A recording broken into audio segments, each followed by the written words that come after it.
Hey, everybody, welcome to the Dream Big podcast. Hope it's been a great week. And every once in a while, you get somebody on that you've just gotten into some mischief with. And Mark Batterson is one of those guys, just a good egg.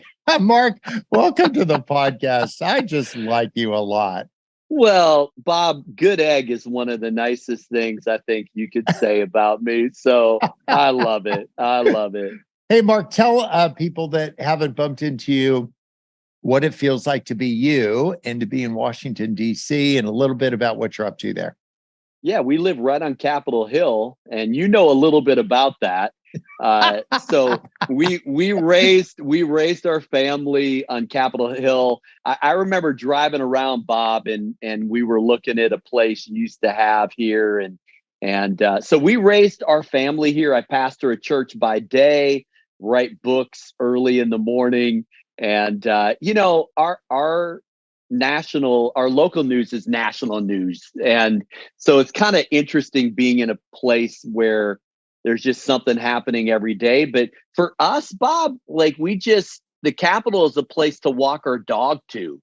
And the National Mall is a place for us to picnic. So that's kind of our life here in DC. I'm kind of giggling because now I'm thinking about this attempt we made to do something magnificent back there that just didn't work at all. What was supposed to be a place of like gathering and peace, it's now the Death Star. And I think I'm going to get that thing back someday and burn sage or something. You have a church back there, and Yes. and you have been leading this. Tell us a little bit about the church. Yeah, it's a very multicultural church, which we love. And by the way, reaches across the aisle. There's just in case anybody's been buried under a rock, there's a little bit of polarization in our culture right now. And I Yeah. think you and I both believe, Bob, that there's common ground and there's common grace, and there are things that are bigger than all of that. And at the end of the day, the image of God in me greets the image of God in you. So can we rise above some of what's happening in culture, love each other a little bit better? Someone did write a book called Love Does, that, by the way, is one of my all-time favorites. And so we're just trying to love people on the left, on the right, in the middle. People who have a lot, people who don't have much. We've got a DC Dream Center in Ward 7 that's loving on kids, that we want to give them a fighting chance. And then we love people who are serving in the halls of Congress. Like, they're easier jobs. And so let's love on them too, and everybody in between. Yeah, I was visiting with some friends that are in Eswatini. It used to be Swaziland. And they said there's this greeting that they have there that means, in their language, it means I see you. And then the response to that yebu means like, it feels good to be seen. Isn't that beautiful? You just say like, you know what? It feels good to be seen. And I think that is why what you've put your shoulder to has worked, because whether we've been in settings away from DC or there at the lodge, whatever, you give off that vibe that you see people. And I can just tell you, as one of the guys that's been in your blast radius, it just feels good to be seen. And wherever you could be stuck in traffic right now, go glance at the person stuck next to you and just give them a thumbs up and watch what'll happen. They'll say, yeah, they're going to give you a thumbs up. They won't be lifting other digits in your direction. They'll give you a thumbs up because it feels good to be seen. And if we could just do that, yeah. Yep. But then get your eyes back on your lane so you don't bump the person in front of you. There's a whole sermon in there.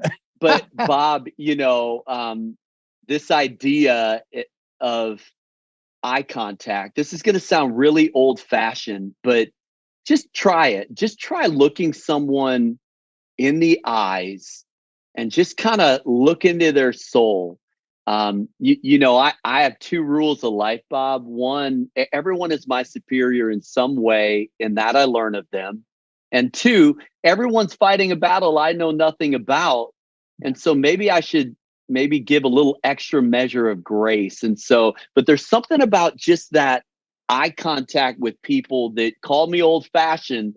I think we could afford to look each other in the eye a little bit more these days. Yeah, well said.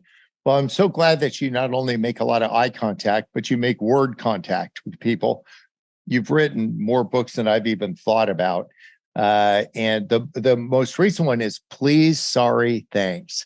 And I want to talk about that a little bit from a guy who's a humble voice. We live down by the bay, and people that go by on their boats know now where we live. And they see the Ugandan flag, and they'll start talking about me from their boats, not knowing that their voices carry across the water. I can hear what they're saying about me. And sometimes I'm like, la, la, la, la, I can't hear you. But humble voices travel further in this world. And I just want to take the circumstances that are happening in our lives and say, how can we apply this idea of please, sorry, and thanks? So give us kind of a synopsis of why these three words will change everything. Yeah, well, it's what our parents taught us, right? They're the three magic words. And nothing opens doors like please, nothing mends fences like sorry, nothing builds bridges like thanks. And Bob, I think if you're good at those three things, you're good to go. Let's not overcomplicate it.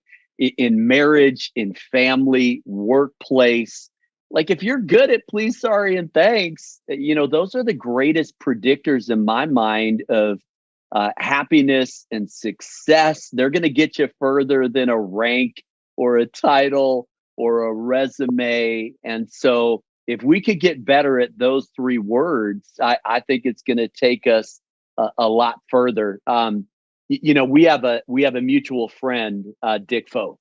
And I write a little bit about Dick in the book. He says there are two kinds of people in the world, Bob. Here I am and there you are people. Yeah. And the here I am people walk into the room and it's all about me, myself, and I. Their ego barely fits through the door. And then there's the there you are people that add value, that are about everybody else. And you and I both know few people are better at that than Foe. He just sees people and he loves people.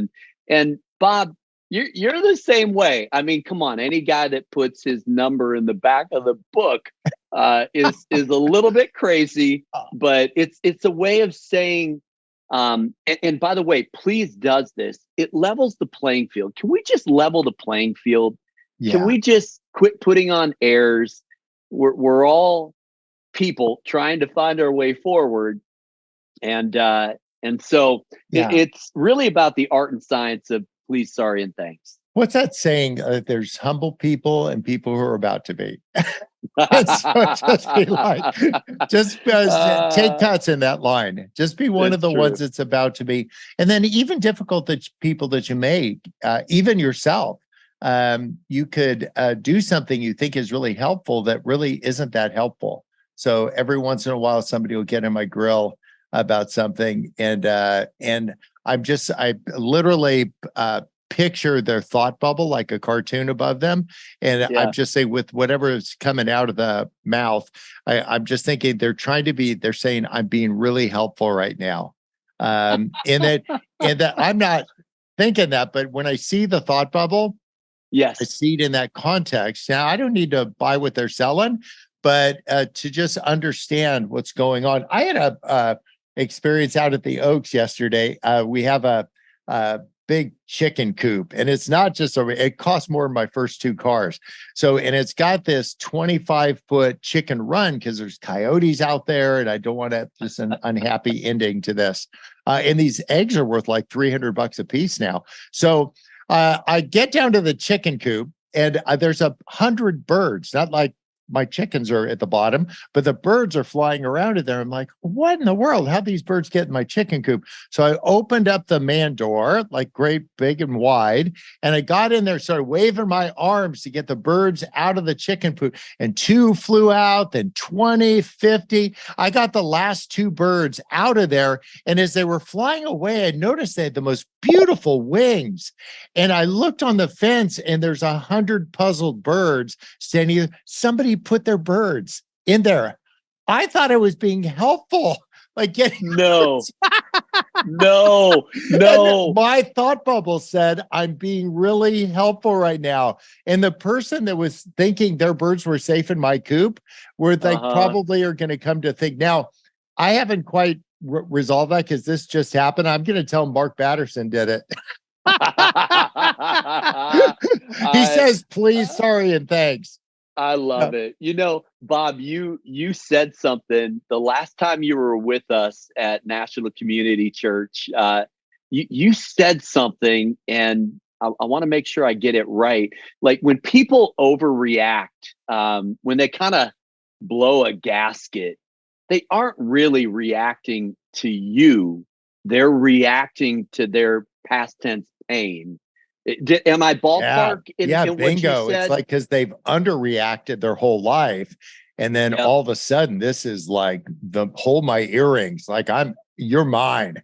And when you see that happening, to just realize it's hard because you're right in their blast radius, but to just say like, yeah, there's probably more to the story than you would think. There's like more going on here that you think. And some people these will turn into these grudges that they'll literally take to the grave with them. And I was laughing with a friend about the person with a cookie recipe that they say, it's been the family. I can't tell you what the recipe is. And I saw a gravestone that literally had all the ingredients to the recipe. No, instead of her name, it just said it. She took it to the grave. Oh my goodness. Don't take your pain to the grave. Don't take your hurts to the grave. Don't take your confusion to the grave. But to your point, there's maybe a couple things you could say, I'm just not going to carry this around. I'm not going to give it airtime. You can replace one thought with a different thought. If faith guides your steps, you could have a scripture, you could have a practice out of Philippians, whatever is true, whatever is pure, whatever. And you could just say that here's 8 things to replace that idea. What do you do when you're either misunderstood or you've blown it like me, or I should say you, with releasing somebody else's birds? What do you do? Like, give some practical hacks on that. In DC, it seems like every news cycle is a spin cycle, Bob. I have learned that people see right through that. So, the middle part of this book is the science of sorry. And I think it's probably the hardest word. Like, it gets stuck in our throat. It's so hard to say sorry, but man, people respond to a leader who shares the credit, but takes the blame. Those are leaders that people respond to. And I think when you are willing to admit that you're wrong, people's trust level for you goes up because, okay, they're going to shoot straight. And so I just think, sorry, be it in a marriage relationship or in a work context, is one of those words that is really hard to say. But the way I think of it is, if you're married, you might as well get good at it because you're going to be using that word a lot.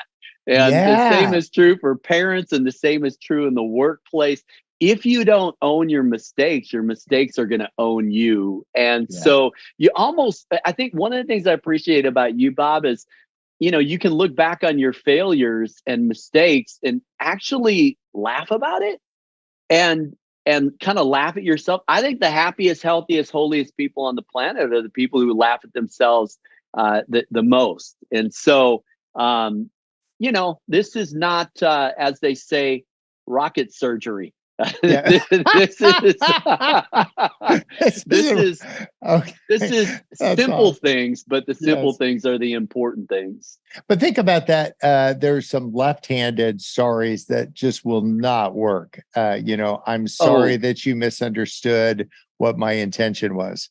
I'm sorry that you felt that way, or I'm sorry that you got it all wrong.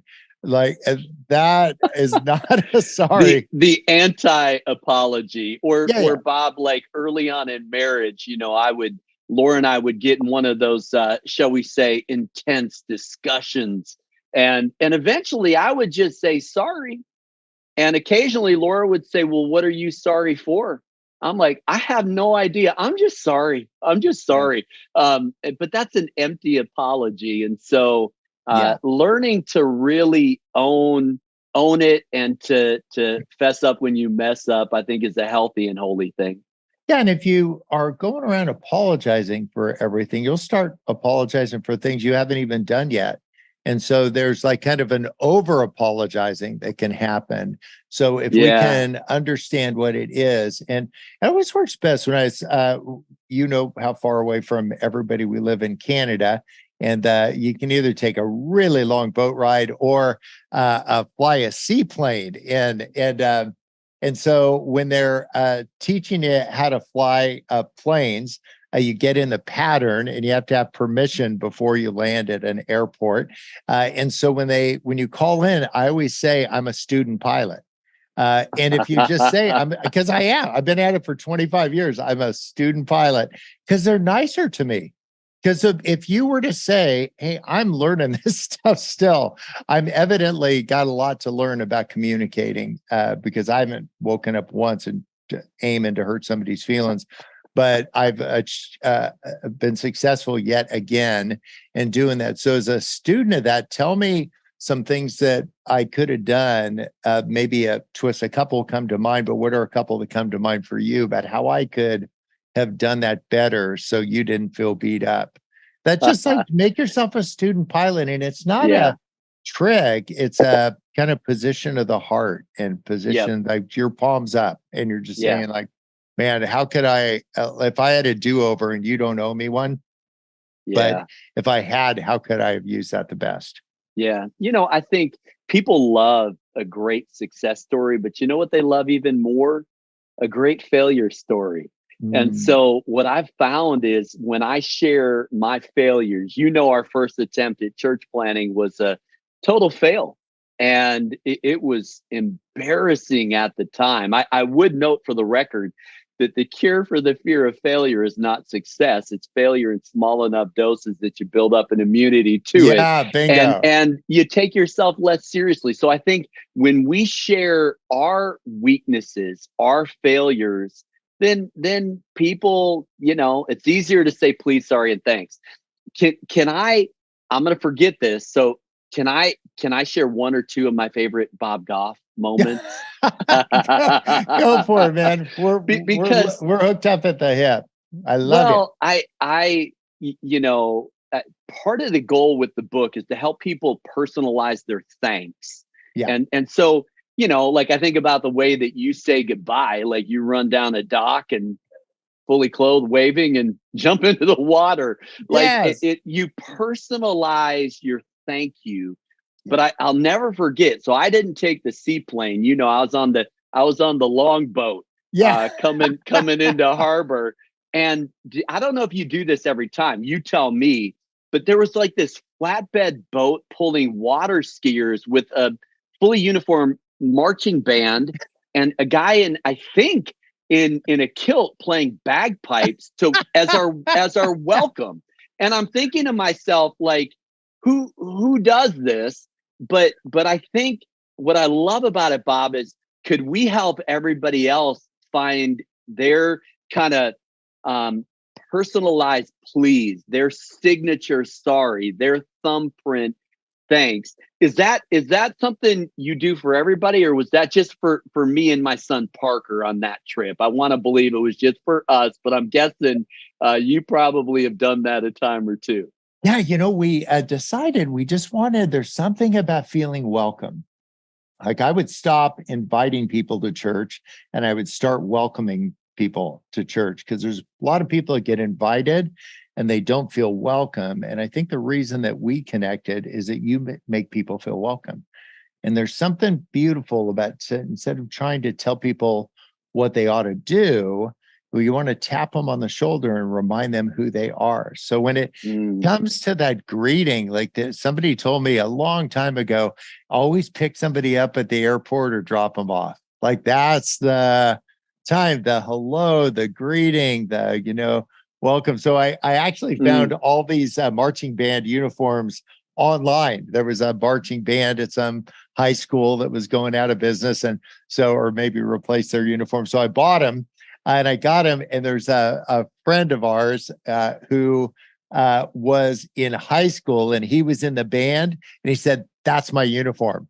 It was literally from his high school. That is so what classic. Like to have celebration around the corner. Yeah. There's something about that. I just feel like we've got more confetti cannons around here than we have spoons.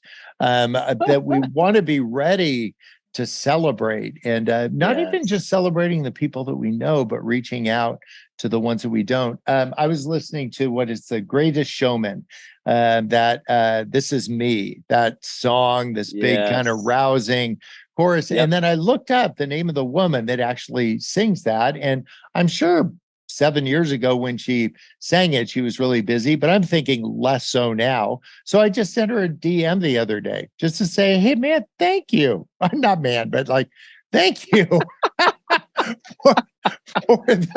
for what an awesome song that was. There's just so filled with hope and joy. I'm guessing somebody else wrote it, but boy, you just really belted that out. And living in anticipation, I'm not looking for a new bestie. I'm just releasing some things into the world. And so if a pastor or the person at the pet store, somebody else that starts with a P, like comes to mind, just drop them a note. Don't take it to the grave. Come on. These aren't fudge cookies. Come on, let's do this.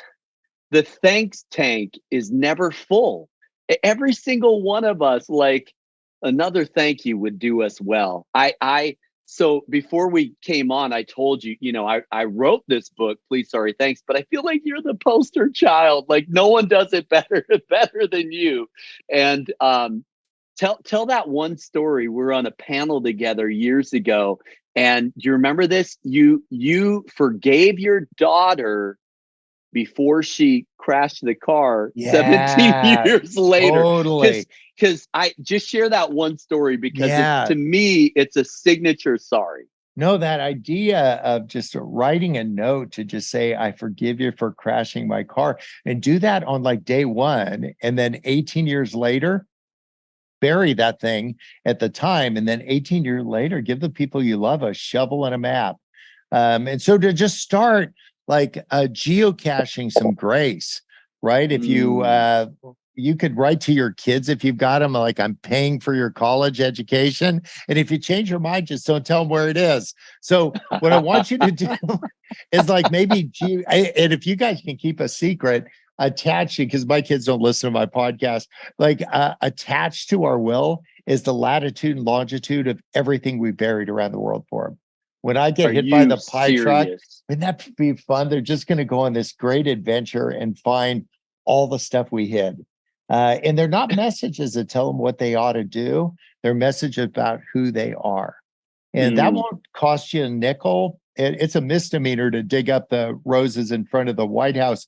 But go ahead and do it anyway. Like, what I want you to do is just start doing this thing to like maybe fill these pickle jars with thank for this, like maybe for some of the people that you need to square up with, that you've been carrying this thing around. Maybe send them a text message and say, like, the short version is like sorry, and the long version is really sorry. And if you send that to them at the end of this podcast, I bet you anything you're going to get 5 question marks back. Like they'll be like, wait, what? And you don't need to answer them. You don't need to have them over for Thanksgiving, but there's just something beautiful about that. It's like, it marks this point from where we were to where we are. And if you don't have that transition from where we were to where we are, you stay where you were. Wow. Bob, I don't want to gloss right over. Did you say pie truck? Yeah, pie truck. I just think what a way to go if that's, I know, cobbler everywhere. Yeah. Can I share one deep thought by my favorite philosopher, Jack Handy? Yeah. Go. He said, if you have to choose between regular heaven and pie heaven, choose pie heaven. It might be a trick, but if not, boy. No, right? But if we could just maybe, and it's not like thinking about your demise and taking away from your actual life, but with a dear friend that's passing in these next days or two. So he said, can we have a last supper together?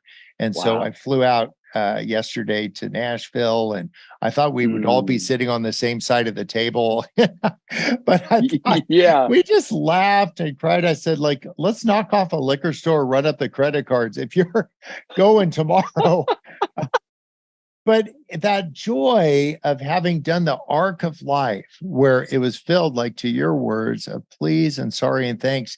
He's been there, and his wife, at the most poignant times of my whole life.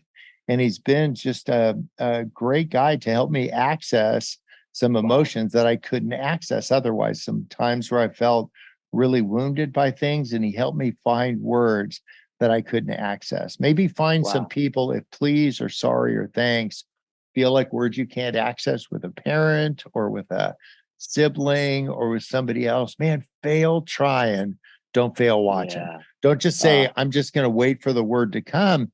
What I want to do is to say, can I surround myself with some safe voices that help me find words that I can't find right now? And if you're in the middle of the argument, you might say, the only words I can find right now aren't the best words. And so can we come back? Let's talk in an hour. And I promise you, I'm going to find better words to describe what's going on. Yeah. So good. Hey, please, sorry, thanks is coming out. You guys pre-order the book. Don't do it because it's Mark needs a nickel.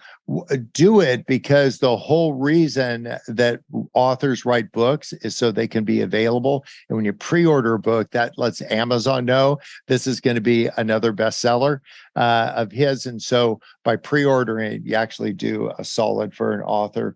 Mark, thank you. Thanks for your role in my life.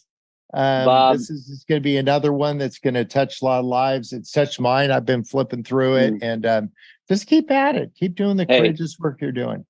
Well, thanks for way back when letting me sign the bottom of that table, Bob. Come on. And thank you for then giving us the idea and signing our wall as the very first person in our new campus here on Capitol Hill. I remember you signed that wall. And Come on. listen, let's keep on keeping on. So grateful for you, sweet Maria, and the whole Goff gang. So God bless you.